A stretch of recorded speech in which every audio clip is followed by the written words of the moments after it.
PM Meena, associate professor in history, Rajesh Pilot, government PG college Lalsot. विद्यार्थियों, आज हम BA पार्ट फर्स्ट प्राचीन भारत का इतिहास पेपर फर्स्ट के बारे में चर्चा करेंगे।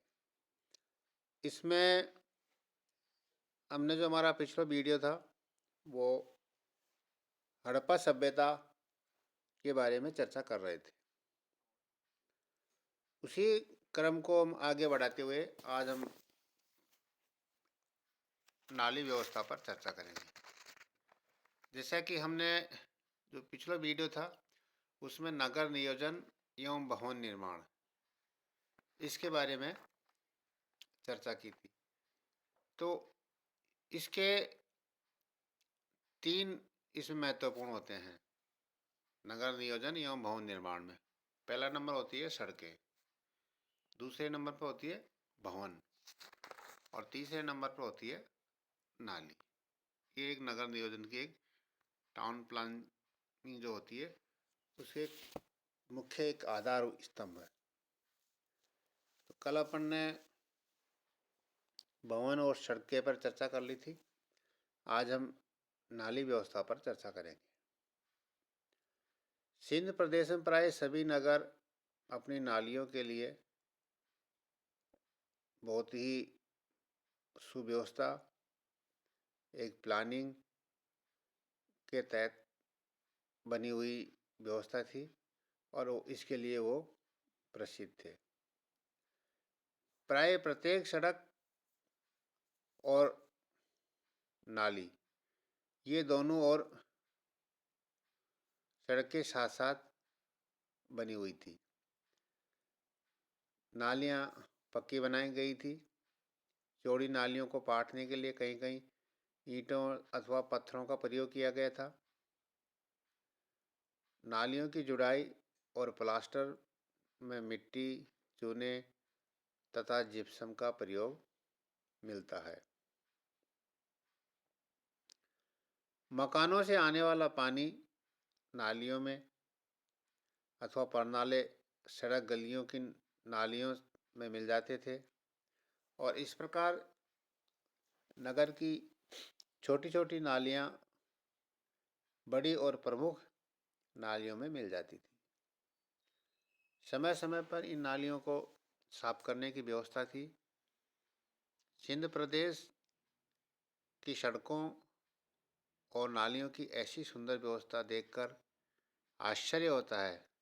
इस प्रकार की सुव्यवस्था 18वीं शताब्दी तक पेरिस और लंदन में भी देखने को नहीं मिलती है, जो एक तरह से यूरोप या दुनिया के आदर्श शहर थे। वो हम 17वीं 18वीं शताब्दी में और भी नहीं है, जबकि हमारे आज से लगभग 5000 वर्ष पूर्व इस प्रकार की शहरों में व्यवस्था में देखने को मिलती है। तो इस चीज़ से हम अनुमान लगा सकते हैं कि हमारी जो ये हड़प्पा सभ्यता थी वो कितनी उत्कृष्ट और श्रेष्ठ सभ्यता रही है। साथ ही अन्य कलाएं सिंध प्रदेश की खुदाई से हमें बहुसंख्यक मुद्राएं, ताबीज, मूर्तियां, खिलौने, गुड़ियां, आभूषण, बर्तन आदि मिले हैं। इन्हें देखने से तत्कालीन कलाकारों की विविध कलाओं का ज्ञान होता है। इसमें सर्वप्रथम जैसे हम मिट्टी की कलाकृतियों को लेते हैं। सिंध प्रदेश में मिट्टी की कलाकृति बहुसंख्या में मिली है। वास्तव में ये कलाकृति कुंभकार के द्वारा निर्मित होती थी। सैंधव कुंभकार ने कल्पना और आदर्श की ओर इतना ध्यान नहीं दिया जितना उपयोगिता और वास्तविकता की ओर। सिंध प्रदेश में मिट्टी के बर्तन, मिट्टी की मुद्राएं, मिट्टी की मूर्तियां सबसे अधिक मिले हैं। मिट्टी के बर्तन अनेक नगरों में मिले हैं, बहुसंख्यक मिले हैं। ये मिट्टी अभ्रक, चूना और बालू की सहायता से बनाए जाते थे। खुदाई में कुंभकारों के अनेक भट्टे मिले हैं। सिंध प्रदेश में मिट्टी के बर्तन साधारण आकार के हैं। इन बर्तनों में मुट्ठे अथवा टोटी भी नहीं होती है। मिट्टी के घड़े, हांडियाँ, प्याले, कुल्हड़, तस्तरियाँ होती है। मोहनजोदड़ो के किसी भी बर्तन पर लेख नहीं मिलता है, परंतु हड़प्पा के बर्तनों में हैं लेख भी देखने को मिलता है। इसी तरह से मिट्टी की मूर्तियां हैं, वो भी हमें देखने को मिलती है। इसके अलावा जैसे जानवरों की नीलगाय, बैल, भैंस, हाथी, पशु पक्षियों का चित्रण, ये इन मुद्राओं पर देखने को मिलता है। एक मिट्टी की मुद्रा जिसमें पशुओं से घिरे हुए योगीश्वर शंकर जैसे दिखाई दे रहे हैं। तो इस तरह से मिट्टी की बहुसंख्यक वस्तुएं बनाई जाती थी। पाषाण कलाकृति। सिंध प्रदेश में पाषाण बहुत कम मिलता है। परिणाम स्वरूप पाषाण निर्मित वस्तुओं की संख्या सिंध प्रदेश में कम रही है। फिर भी सिंधु निवासियों को पाषाण कला के कुछ सुंदर उदाहरण मिलते हैं। हड़प्पा से प्राप्त दो पाषाण मूर्तियां, इनमें एक लाल पत्थर की बनी हुई है, मानव मूर्ति। दूसरी मूर्ति नर्तक की प्रतीक होती है, ये काले पत्थर की बनी हुई है। नर्तक का शरीर मांसल और स्फूर्तिपूर्ण है। पाषाण का एक अन्य मूर्ति मोहनजोदड़ो से भी मिलती है। धातुकृति। यहाँ सिंध निवासी अपने प्रदेश में अनेक धातुओं का आयात करते थे। इन्हें गलाना, पीटना, डालना, काटना और मिश्रण करना जानते थे। विविध धातुओं से अनेक वस्तुएं खुदाई से हमें प्राप्त हुई है। मोहनजोदड़ो में एक कुबड़दार बैल का खिलौना मिला है। ये तांबे की धातु को काटकर बनाया गया है। एक तांबे के कलश के भीतर रखा हुआ बकरी का सुंदर खिलौना मिला है। एक खिलौना पीतल का बना हुआ है। चूंदेड़ों की खुदाई में एक पीतल का बतख मिला है। मोहनजोदड़ो में पीतल की बनी हुई नर्तिका मिली है। तो इस तरह से जो धातु जिसमें तांबा है, पीतल है, कांसा, इसकी जानकारी इन लोगों के पास थी।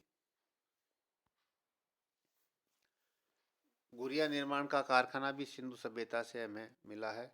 इसमें चूंदेड़ों में गुड़िया निर्माण का एक बड़ा कारखाना था।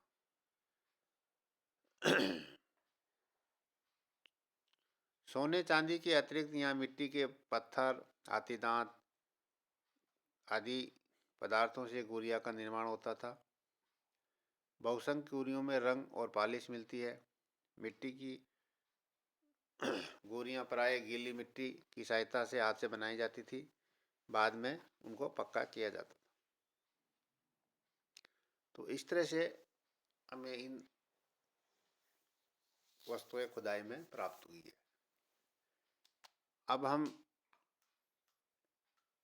इस बात की चर्चा करेंगे कि ये जो लोग थे, इस प्रकार की मूर्तियां और मिली है, तो धर्म के बारे में हमें क्या जानकारी मिलती है, इन लोगों का धार्मिक स्थिति किस प्रकार की थी। सिंध प्रदेश में मूर्तियां, मोहरे, ताबीज, इन के आधार पर विद्वानों ने एक धर्म की रूपरेखा निश्चित की है। ऐसा प्रतीत होता है कि बहुदेवा होते हुए भी सिंध निवासी एक ईश्वरीय सत्ता से परिचित थे। वे सत्ता को विश्व की सृजनात्मक शक्ति समझते थे। इस सृजन शक्ति के प्रतीक के रूप में उन्होंने परम पुरुष और परम नारी के दृढ़ात्मक धर्म का विकास हुआ है। परम पुरुष की उपासना सिंध प्रदेश में के एक मुद्रा मिली है, जो एक नग्न शरीर व्यक्ति योग मुद्रा में बैठा हुआ है। इस योगी के 3 मुख है। शीश पर त्रिशूल के समान कोई वस्तु है। योगी के बाईं ओर एक गैंडा, एक भैंसा है। दाईं ओर एक हाथी और एक व्याघ्र है। उसके सम्मुख एक हिरण। इसे देखकर यह प्रतीत हो रहा है कि ये शिव योगेश्वर का है। चीनी मिट्टी के अनेक मुद्राएं मिली है, जिनमें योगासन में व्यक्ति बैठे हुए हैं। उनके पास नाग, सामने 2 नाग बैठे हैं। तो इस प्रकार हमें ऐसा लगता है कि जैसे वर्तमान समय में जो हमारा हिंदू धर्म शिव की उपासना करते हैं, वो हमें द्रविड़ सभ्यता से ही हमें ये परंपरा या उनका योगदान हमें मिला है। इसी तरह से परम नारी की भी पूजा वो करते थे। मोहनजोदड़ो, हड़प्पा, चुंदेड़ो आदि स्थानों से मिट्टी की बनी हुई बहुसंख्यक नारियों की मूर्तियां निकली है। नारी प्राय नग्न रूप में ही प्रदर्शित की गई है। इनके कमर के एक पटका, मेखला, गले में गुलबंद अथवा हार दिखता है। अधिकांश विद्वान ये मानते हैं कि ये नारी मातृ देवी है। प्राचीन संसार में मातृ देवियों की उपासना बड़ी लोकप्रिय थी। मोहनजोदड़ो में मातृ देवी की एक मूर्ति मिली है, जिसके शीश पर एक पक्षी पंख फैलाए बैठा है। मातृ देवी के कुछ चित्र पशुओं के साथ मिलते हैं। परम पुरुष के युगम उपासना के अतिरिक्त सिंध निवासियों में लिंग और योनि के प्रतीकात्मक उपासना भी करते थे। मोहनजोदड़ो में एक मिट्टी की बनी हुई एक मूर्ति मिली है, इसमें 2 मुख है। अतः सिंधुवासी द्विमुख देवता की उपासना भी करते थे। वृक्ष की पूजा। खुदाई में विविध वृक्षों के अनेक मूर्तियां मिली है। इनसे प्रतीत होता है कि सिंध निवासी वृक्ष पूजा भी करते थे। मोहनजोदड़ो से एक मुद्रा पर 2 जुड़वा पशुओं के शीश पर 9 पीपल की पत्तियां दिखाई गई है।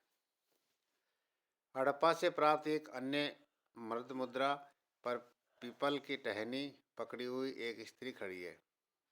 ऐसा प्रतीत होता है कि सिंध प्रदेश में पीपल का वृक्ष सबसे पवित्र समझा जाता था। अतः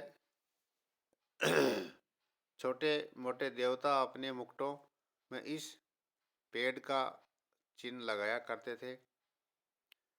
पीपल वृक्ष को उत्पत्ति और ज्ञान का स्रोत माना जाता था। तो इस तरह से ये वृक्ष पूजा करते थे। पशु पूजा। उपलब्ध सामग्री को देखने से यह अनुमान होता है कि सिंध प्रदेश में पशु पूजा भी प्रतिष्ठित थी। मोहनजोदड़ो में एक ताम्रपत्र पर काटकर बनाया गया कुबड़दार बैल मिलता है। बैल की पूजा प्राचीन संसार में हम देखें तो जो अन्य सभ्यताएं हैं, जैसे क्रेट है, ईरान है, यूनान है, रोम है, इनमें भी हमें देखने को मिलती है। बैल शक्ति का प्रतीक समझा जाता था। नाग पूजा के भी उदाहरण हमें सिंध प्रदेश में देखने को मिलते हैं। एक मुद्रा पर नाग की पूजा करते हुए व्यक्ति का चित्र है। सिंध निवासी जल की भी पूजा करते थे। सिंध प्रदेश के प्रत्येक चिन्ह, सिंह, स्तंभ स्वस्तिक में मिलता है। इसका धार्मिक महत्व होता है। संभवतः सिंध उपासिकाएं देववासियों का अस्तित्व भी था। तो इस तरह से हम ये कह सकते हैं कि धर्म के बारे में जो सिंध के लोग थे वो प्रकृति से जुड़े हुए थे, और उनकी जो हमें जितने भी अवशेष खुदाई से मिलते हैं, उनके आधार पर हम उनके एक धर्म के रूपरेखा तैयार करते हैं। तो आज का हम जो वीडियो है हमारा, उसको हम यहीं पर समाप्त करते हैं।